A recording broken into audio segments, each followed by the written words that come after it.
Vault Hunters, so you're thinking of playing Rafa, the AWOL soldier on the run from his TDR employers.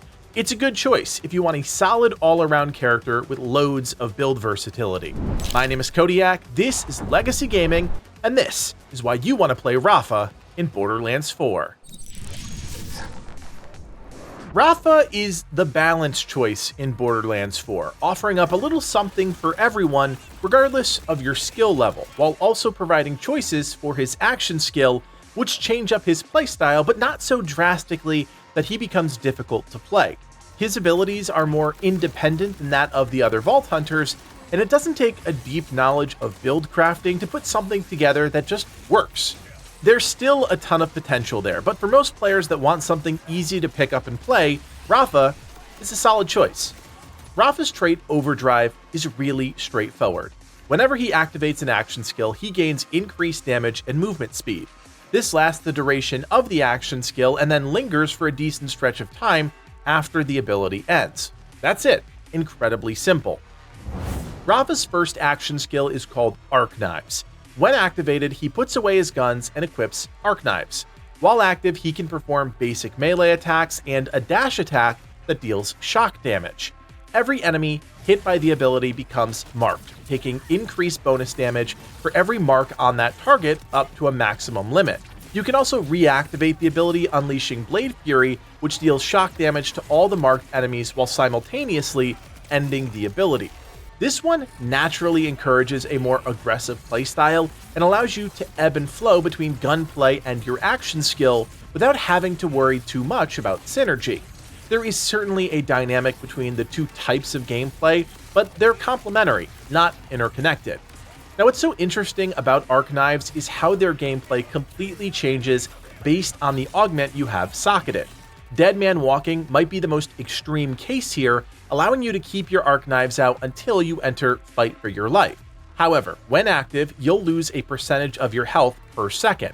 This one is wild, and you can build something pretty cool with this augment at the center.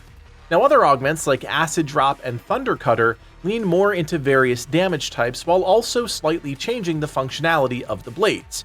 To make this even more interesting, the capstones are wildly different, and they're worth experimenting with. Huracan Especial embraces shock damage while also creating a singularity effect. Inferno Protocol takes stored damage and converts it into bonus incendiary damage, and Galvanic Panic summons an acid storm glider that deals corrosive splash damage based on the number of marked targets. All three capstones synergize off of how many marks Rafa has out, which is why you want to damage as many enemies as possible to maximize the effect. Rafa's second action skill is called Peacebreaker Cannons. When active, a pair of cannons materializes on Rafa, automatically dealing damage to enemies you're actively targeting. This is about as automatic as you can hope for with an ability, and while not the flashiest, it's a great skill for beginners, those less confident in their combat skills, or players who want to pump out a serious amount of consistent damage. What I enjoy about the Peacebreaker Cannon augments is how versatile they are, changing up an aspect of the action skill without removing its identity altogether. The Tier 1 options are solid, especially Bullet Buddy Deluxe, which not only regenerates ammo for you and your allies when active, but also allows you to trigger a special state where your shots consume no ammo at all at the expense of action energy. This can turn weapons that are normally limited by ammunition into serious monsters at the precise time. Both Tier 1 options provide nice bonuses as you're leveling up and need that extra firepower to take down large groups of enemies, badasses, and bosses, but it's the Tier 2 augments that honestly excite me. Each adds an active element to the action skill, either sending out an additional type of projectile in the case of unmissable missiles and Hell in a Shell, or allowing you to detach the cannons entirely and create a turret in the case of Instant Fort Battle System. The capstones further push those boundaries, changing the cannons from simple machine guns to something else entirely, either shotguns that can ricochet bullets, beam weapons that deal shock and corrosive damage, or rockets that are all about AoE. There's a lot of build flexibility here without needing to really change or adapt your playstyle to accommodate those choices. The final action skill is called APOPHIS Lance. When active, Rafa's offhand turns into an arm cannon, allowing him to fire out a piercing shock orb. This ability has multiple charges, but if you choose to hold the charge, the projectile will deal increased damage, become larger, and move faster, while at the cost of using all of the charges. To really maximize this action skill, you want to access it as often as possible, as it's another projectile to weave into your gunplay.